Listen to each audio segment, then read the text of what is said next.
ഇന്ന് നമ്മൾ തയ്യാറാക്കാൻ പോകുന്നത് വളരെ വിശേഷപ്പെട്ട ഒരു വളമാണ്. ചെടികൾ നന്നായിട്ട് പൂക്കുന്നതിനും അതിനോടൊപ്പം തഴച്ച് വളരുന്നതിനും മഞ്ഞളിപ്പ്, കുരുടിപ്പ്, ഇല പൊഴിയൽ, കരിച്ചിൽ ഇതെല്ലാം മാറുന്നതിന് നല്ലൊരു വളമാണ്. അതുപോലെ ചെടികൾക്ക് ഫംഗസ് ബാധ ഉണ്ടാവാതെയും നല്ല പ്രതിരോധ ശക്തിയോട് കൂടി വളരുന്നതിനും ഈ വളം സഹായിക്കും. ഇത് തയ്യാറാക്കുന്നത് കുറച്ച് മനസ്സിലാക്കേണ്ട കാര്യമാണ്. അപ്പോൾ ഇത് ഏറ്റവും വീര്യം കൂടിയ വളങ്ങളിൽ ഒന്നാണ്. അതുകൊണ്ട് തന്നെ ഇതുണ്ടാക്കുന്ന രീതിയും ഉപയോഗിക്കേണ്ട രീതിയും നന്നായിട്ട് മനസ്സിലാക്കിയിരിക്കണം. അപ്പോൾ ഈ ഒരു വീഡിയോ മൊത്തത്തിൽ കണ്ടു കഴിഞ്ഞാൽ മാത്രമേ ഈ വളം പ്രയോഗിക്കേണ്ട രീതി എങ്ങനെയാണെന്ന് മനസ്സിലാക്കാനായിട്ട് സാധിക്കുകയുള്ളൂ. ഈ വളം ഉണ്ടാക്കുന്നത് നമ്മുടെ എല്ലാ വീടുകളിൽ എപ്പോഴും ഉണ്ടാകുന്ന കടുകിൽ നിന്നാണ്. അപ്പോൾ ഈ കടുക് ഒരു 4 സ്പൂൺ കടുക് ഉണ്ടെങ്കിൽ നമുക്കൊരു 100 ലിറ്റർ വളം വരെ ഉണ്ടാക്കാനായിട്ട് സാധിക്കും. അപ്പോൾ ലിക്വിഡ് ഫെർട്ടിലൈസറാണ് നമ്മൾ ഉണ്ടാക്കുന്നത്. അപ്പോൾ ഏറ്റവും വീര്യം കൂടിയ ഒരു വളമായതുകൊണ്ട് തന്നെ ഇത് കൂടുതലായിട്ടും വെള്ളത്തിൽ ലയിപ്പിച്ച് മാത്രമേ നമുക്ക് ചെടികളിലേക്ക് പ്രയോഗിക്കാനായിട്ട് സാധിക്കുകയുള്ളൂ. അപ്പോൾ അതെങ്ങനെയാണ് ഉണ്ടാക്കുന്നതെന്ന് നമുക്ക് നോക്കാം. അപ്പോൾ ആദ്യമൊക്കെ നമ്മൾ ചെടിക്ക് വളരെ കുറച്ച് മാത്രം കൊടുത്ത് ചെടിയുടെ ആ റെസ്പോൺസ് മനസ്സിലാക്കിയതിന് ശേഷം വേണം കൂടുതലായിട്ട് കൊടുത്തു തുടങ്ങാൻ. അതുപോലെ പച്ചക്കറികൾക്കും പൂച്ചെടികൾക്കും ഓർക്കിഡിന് വരെ കൊടുക്കാവുന്ന ഒരു വളമാണിത്. അപ്പോൾ ഈ വളത്തിന് വളരെയധികം പ്രത്യേകതകളുള്ള ഒരു വളമാണ്. ഓർഗാനിക്കായിട്ടുള്ള മഗ്നീഷ്യം ഏറ്റവും കൂടുതൽ അടങ്ങിയിട്ടുള്ള ഒന്നാണ് കടുക്. അതുപോലെ സൾഫർ, മാംഗനീസ്, സിങ്ക് ഇങ്ങനെയുള്ള എലമെൻറ്റ്സ് എല്ലാം കൂടുതൽ അടങ്ങിയിട്ടുള്ള ഒരു വളമാണിത്. അപ്പോൾ ഏറ്റവും കൂടുതലും നൈട്രജനും 4:1:1 എന്നുള്ള റേഷ്യോയിലാണ് ഇതിനകത്ത് നൈട്രജനും പൊട്ടാഷ്യം, ഫോസ്ഫറസും അടങ്ങിയിട്ടുള്ളത്. വീര്യം കൂടിയ വളങ്ങളിൽ ഒന്നാണിതെന്ന് പറഞ്ഞു. അതുകൊണ്ട് തന്നെ ഇത് നിർമ്മിക്കുമ്പോഴും ഉപയോഗിക്കുമ്പോഴും നമ്മൾ ശ്രദ്ധിക്കണം.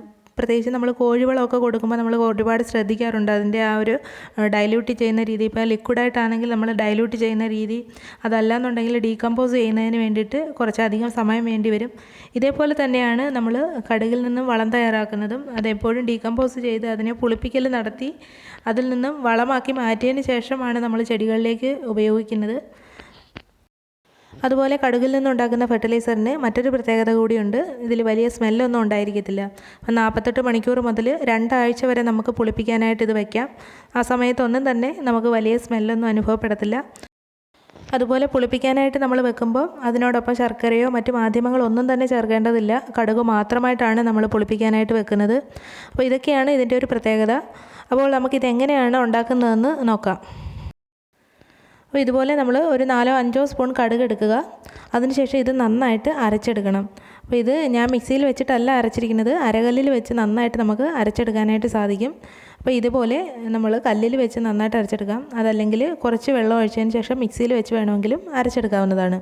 അപ്പോൾ ഇത് ഒരുവിധം നന്നായിട്ട് അരഞ്ഞ് കിട്ടിയിട്ടുണ്ട്. ഇനി നമ്മൾ ഇതൊരു പാത്രത്തിലേക്ക് മാറ്റി വെക്കണം. അതുപോലെ പലർക്കും സംശയം കാണും, ഇത് നമ്മൾ വളരെ കുറച്ച് കടുക് മാത്രമേ എടുത്തിട്ടുള്ളൂ എന്ന്. പക്ഷേ അങ്ങനെ സംശയിക്കേണ്ട. ഈ വളരെ കുറച്ച് കടുകിൽ നിന്ന് നമുക്ക് കൂടുതൽ വളം ഉണ്ടാക്കാം. ഇപ്പോൾ ഇത്രയും കടുക് നമ്മൾ അരച്ച് ഇതിൻ്റെ ആ ഒരു പ്രോസസ്സ് കഴിഞ്ഞ് കഴിഞ്ഞാൽ നമുക്ക് 100 ലിറ്റർ വളം വരെ ഉണ്ടാക്കാനായിട്ട് സാധിക്കും. അപ്പോൾ ലിക്വിഡ് ഫെർട്ടിലൈസറാണ് നമ്മൾ ഉണ്ടാക്കുന്നത്. അപ്പോൾ അത് ഞാൻ ഇതേപോലെ ഒരു പാത്രത്തിലേക്ക് മാറ്റി കഴിഞ്ഞു. ഇനി ഇതിൽ നിന്ന് 1 സ്പൂൺ എടുത്തതിന് ശേഷം നമ്മൾ 1 ലിറ്റർ വെള്ളത്തിൽ നന്നായിട്ട് കലക്കി സൂക്ഷിച്ച് വെക്കുക. ഇതിൽ നിന്നും 1 സ്പൂൺ കടുക് എടുത്ത് 1 ലിറ്റർ വെള്ളത്തിൽ കലർത്തി വെക്കുക. ഇതുപോലെ നമ്മൾ വെള്ളത്തിൽ കലർത്തി വെച്ചു. ബാക്കി നമ്മൾ അരച്ചു വെച്ചിരിക്കുന്ന കടുക് ഫ്രിഡ്ജിൽ സൂക്ഷിക്കാവുന്നതാണ്. ഇനി ഇത് 2 ദിവസമെങ്കിലും നമ്മൾ പുളിക്കാനായിട്ട് വെക്കണം. അപ്പോൾ 2 ദിവസം മുതൽ 2 ആഴ്ച വരെയുള്ള സമയമുണ്ട്. അതിനിടയ്ക്ക് എപ്പോൾ വേണമെങ്കിലും നമുക്കിത് ചെടികൾക്ക് ഒഴിച്ചു കൊടുക്കാവുന്നതാണ്. അപ്പോൾ ഇതുപോലെ നമുക്ക് ഈ കടുക് ചതച്ചെടുത്ത് വെള്ളം ചേർത്ത് ഒരു കുപ്പിയിൽ ഒഴിച്ചു വെച്ച് കഴിഞ്ഞാലും ഇതേപോലെ തന്നെയാണ് ഇതിൽ നിന്ന് ആ ഒരു സത്ത് വരും. അപ്പോൾ ഇത് ഞാൻ വളരെ നേരത്തെ ചെയ്തു വെച്ചതാണ്. ഇവിടെ നമ്മൾ 1 സ്പൂൺ കടുക് അരച്ചത് വെള്ളത്തിൽ കലക്കി വെച്ചിട്ടുണ്ട്. 1 ലിറ്റർ വെള്ളത്തിൽ കലക്കി വെച്ചിട്ടുണ്ട്. അപ്പോൾ ഇതിൻ്റെ മുകളിൽ കുറച്ച് എണ്ണ തെളിഞ്ഞ് വരും. ഇത് നമ്മൾ മാറ്റിയതിന് ശേഷമാണ് ചെടികൾക്ക് ഒഴിച്ചു കൊടുക്കുന്നത്. അപ്പോൾ ചെടികൾക്ക് ഒഴിച്ചു കൊടുക്കുമ്പോൾ കുറച്ച് ശ്രദ്ധിക്കാനുള്ള കാര്യങ്ങളുണ്ട്. അപ്പോൾ അതിലേക്ക് പോകുന്നതിന് മുമ്പ് മറ്റൊരു കാര്യം കൂടി പറയാം. ഈ കടുകിൽ നിന്നും ഇതിൻ്റെ എണ്ണ വേർതിരിച്ചതിന് ശേഷം ഇതിൻ്റെ പിണ്ണാക്ക് വളമായിട്ട് ഉപയോഗിക്കുന്നുണ്ട്. അപ്പോൾ വടക്കേ ഇന്ത്യയിലൊക്കെയാണ് ഏറ്റവും കൂടുതലും ഇത്തരത്തിൽ മസ്റ്റാർഡ് കേക്ക് ഉപയോഗിക്കുന്നത്. അപ്പോൾ നമ്മുടെ നാട്ടിൽ അത്ര പ്രചാരത്തിലില്ല. ഇനി നമുക്കിത് ചെടിക്ക് ഉപയോഗിക്കേണ്ടത് എങ്ങനെയാണെന്ന് നോക്കാം. അപ്പോൾ ഇത് 1 സ്പൂൺ കടുക് 1 ലിറ്റർ വെള്ളത്തിൽ പുളിപ്പിച്ച് വെച്ചിരിക്കുന്നതാണ്. ഇതിൻ്റെ മുകളിലുള്ള ലെയർ എണ്ണ മാറ്റിയതിന് ശേഷം നമുക്കിത് നന്നായിട്ടൊന്ന് കലക്കിയെടുക്കണം. ഇതിന് ശേഷം ഇതിൽ നിന്ന് 1 ഗ്ലാസ് എടുത്ത് മാറ്റുക. അപ്പോൾ ഈ 1 ഗ്ലാസ്സിൽ നിന്നാണ് നമ്മൾ ചെടിക്ക് വേണ്ടുന്ന ലിക്വിഡ് ഫെർട്ടിലൈസർ ഉണ്ടാക്കാനായിട്ട് പോകുന്നത്. ഈ 1 ഗ്ലാസ് കടുക് വെള്ളത്തിൽ നിന്നാണ് നമ്മൾ ഒരു 5 ലിറ്റർ വരെ ലിക്വിഡ് ഫെർട്ടിലൈസർ ഉണ്ടാക്കാനായിട്ട് പോകുന്നത്. അപ്പോൾ ഈ ഒരു ബക്കറ്റ് എന്ന് വെച്ച് കഴിഞ്ഞാൽ ഒരു 8-10 ലിറ്റർ വരെ കൊള്ളുന്ന ഒരു ബക്കറ്റാണ്. ഇതിനൊരു പകുതിയോളം വെള്ളം ആയിക്കഴിഞ്ഞാൽ നമുക്ക് ലിക്വിഡ് ഫെർട്ടിലൈസർ തയ്യാറായി കഴിയും. അപ്പോൾ ഇതിൻ്റെ ആ ഒരു ഗാഢത കുറയും. നമുക്ക് ഈ ഒരു രീതിയിലാണ് കിട്ടുന്നത്. നമ്മൾ ചെടികൾക്ക് ഉപയോഗിക്കുമ്പം ഈ രീതിയിൽ അതിനെ ഡൈല്യൂട്ട് ചെയ്തെടുക്കണം. ഈ രീതിയിൽ തയ്യാറാക്കി കഴിഞ്ഞാൽ വളരെ സുരക്ഷിതമായിട്ട് നമ്മുടെ ചെടികളിൽ ഉപയോഗിക്കാവുന്ന ഒരു വളം തയ്യാറായി കഴിഞ്ഞു. അപ്പോൾ ഏറ്റവും കൂടുതലായിട്ട് ഇതിൽ സൂക്ഷ്മ മൂലകങ്ങൾ അടങ്ങിയിട്ടുണ്ട്. ഇതാണ് ഇതിൻ്റെ ഒരു പ്രത്യേകത. അപ്പോൾ തീർച്ചയായിട്ടും നമ്മൾ ഇത് ചെടിയിൽ പ്രയോഗിച്ച് കഴിഞ്ഞാൽ നമുക്ക് റിസൾട്ട് കിട്ടുമെന്നുള്ള കാര്യം വളരെ ഉറപ്പാണ്. അപ്പോൾ ചെടിയുടെ വളർച്ചയ്ക്കും പൂക്കളുണ്ടാകുന്നതിനും നമ്മൾ പറഞ്ഞു മഗ്നീഷ്യമൊക്കെ ഏറ്റവും കൂടുതൽ അടങ്ങിയിട്ടുള്ള ഒരു വളമാണിത്. അപ്പോൾ അതുകൊണ്ട് തന്നെയാണ് ഇതിൽ പൂക്കൾ കൂടുതലുണ്ടാകുന്നതിന്, ത്വരിതഗതിയിൽ പൂക്കളുണ്ടാകുന്നതിന് സഹായിക്കും. അപ്പോൾ നമ്മൾ എപ്സം സോൾട്ടൊക്കെ വാങ്ങിച്ചിടുന്നതിന് പകരമായിട്ട് നമുക്ക് ഈ കടുകിൻ്റെ വളം ഉണ്ടാക്കി നമ്മുടെ ചെടികൾക്ക് കൊടുക്കാവുന്നതാണ്. അപ്പോൾ ഈ കടുകിൽ നിന്നുള്ള ഫെർട്ടിലൈസർ ശരിയായ രീതിയിൽ ഉണ്ടാക്കി നേർപ്പിച്ച് ഒരു 15 ദിവസം കൂടുമ്പോഴൊക്കെ നമുക്ക് ചെടികൾക്ക് ഒഴിച്ചു കൊടുക്കാവുന്നതാണ്. അപ്പോൾ 2 ആഴ്ച സമയം ആ ഒരു ഇടവേളയിൽ നമുക്ക് ചെടികൾക്ക് ഒഴിച്ചു കൊടുക്കാവുന്നതാണ്. പൂക്കാറായി നിൽക്കുന്ന ചെടികൾക്ക് നമുക്ക് കുറച്ച് കൂടുതൽ കൊടുക്കാവുന്നതാണ്. ചെറിയ ചെടികൾക്ക് കുറച്ച് മാത്രം വളം ചെയ്ത് കൊടുത്താൽ മതി.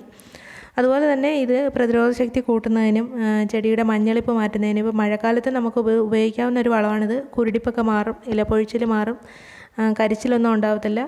അതുപോലെ ഇലകളിലൊക്കെ നമുക്ക് സ്പ്രേ ചെയ്ത് കൊടുക്കാവുന്ന ഒരു വളം കൂടിയാണിത്. ഇപ്പോൾ സ്പ്രേ ബോട്ടിലേക്ക് ഇത് അരിച്ച് ഒഴിച്ചതിന് ശേഷം നമുക്ക് സ്പ്രേ ചെയ്ത് കൊടുക്കാം. അപ്പോൾ ഇലയിൽ കൂടി നമ്മൾ വളം കൊടുക്കുന്ന ഓർക്കിഡ് പോലെയുള്ള ചെടികൾക്കും ഇതേ രീതിയിൽ തന്നെ കൊടുക്കാവുന്നതാണ്, സ്പ്രേ ചെയ്ത് കൊടുക്കാവുന്നതാണ്. അപ്പോൾ വളരെ ചിലവ് കുറഞ്ഞ ഈ ഒരു ഫെർട്ടിലൈസർ തയ്യാറാക്കി കൃത്യമായ ഇടവേളയിൽ നമ്മുടെ ചെടികൾക്ക് കൊടുത്തു കഴിഞ്ഞാൽ ചെടികൾക്ക് ഉപകാരം മാത്രമേ ഉള്ളൂ. നമ്മൾ വിലയൊക്കെ കൂടിയിട്ടുള്ള കെമിക്കൽ ഫെർട്ടിലൈസർ വാങ്ങി നമ്മുടെ ചെടികൾക്ക് കൊടുത്തു കഴിഞ്ഞാൽ ചെടികൾ കുറച്ച് കാലമൊക്കെ നിൽക്കത്തുള്ളൂ. ഒരുപാട് നാൾ നമ്മുടെ വീട്ടിലത് നിൽക്കത്തില്ല, പെട്ടെന്ന് തന്നെ നശിച്ചു പോകുന്നത് കാണാറുണ്ട്. പക്ഷേ ഇതുപോലെയുള്ള നമ്മുടെ അടുക്കളയിൽ നിന്നും തയ്യാറാക്കാവുന്ന വളരെ ചിലവ് കുറഞ്ഞ ഫെർട്ടിലൈസറുകൾ നമ്മുടെ ചെടികളിൽ പൂക്കൾ ഉണ്ടാകുന്നതിനായിട്ട് വളരെയധികം സഹായിക്കുന്നു. അതോടൊപ്പം ചെടി വളരെ ആരോഗ്യത്തോടു കൂടി നിൽക്കുന്നതിന് സഹായിക്കുന്നു. അതുകൊണ്ട് തന്നെയാണ് ഈ കടുകിൽ നിന്നുള്ള ഫെർട്ടിലൈസർ വളരെയധികം ജനകീയമാണ്. ഇനി നമുക്ക് ഈ കടുകിൻ്റെ പിണ്ണാക്ക് ലഭ്യമാണെങ്കിൽ പിണ്ണാക്കിൽ നിന്ന് നമുക്ക് ഫെർട്ടിലൈസർ ഉണ്ടാക്കാവുന്നതാണ്. കടുകിൻ്റെ പിണ്ണാക്ക് വെള്ളത്തിലിട്ട് വെച്ച് പുളിപ്പിച്ചതിന് ശേഷം അത് വെള്ളത്തിൽ ഡൈല്യൂട്ട് ചെയ്ത് ഇതേപോലെ തന്നെ നമുക്ക് ചെടികൾക്ക് കൊടുക്കാവുന്നതാണ്. നമ്മൾ ഏത് രീതിയിൽ ചെടികൾക്ക് കൊടുക്കുകയാണെങ്കിലും ചെടിക്ക് വളരെയധികം ഉപകാരമുള്ള ഒരു ഫെർട്ടിലൈസറാണിത്.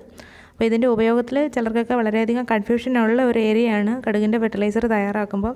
പലപ്പോഴും ചെടികൾ ഉണങ്ങിപ്പോകുന്നത് ഇതിൻ്റെ ആ ഒരു കട്ടി കുറയ്ക്കാത്തത് കൊണ്ടാണ്. ശരിയായ രീതിയിൽ നമ്മൾ ഡൈല്യൂട്ട് ചെയ്ത് ചെടികൾക്ക് കൊടുത്തു കഴിഞ്ഞാൽ ഗുണങ്ങൾ മാത്രമേ ഉണ്ടാവുകയുള്ളൂ.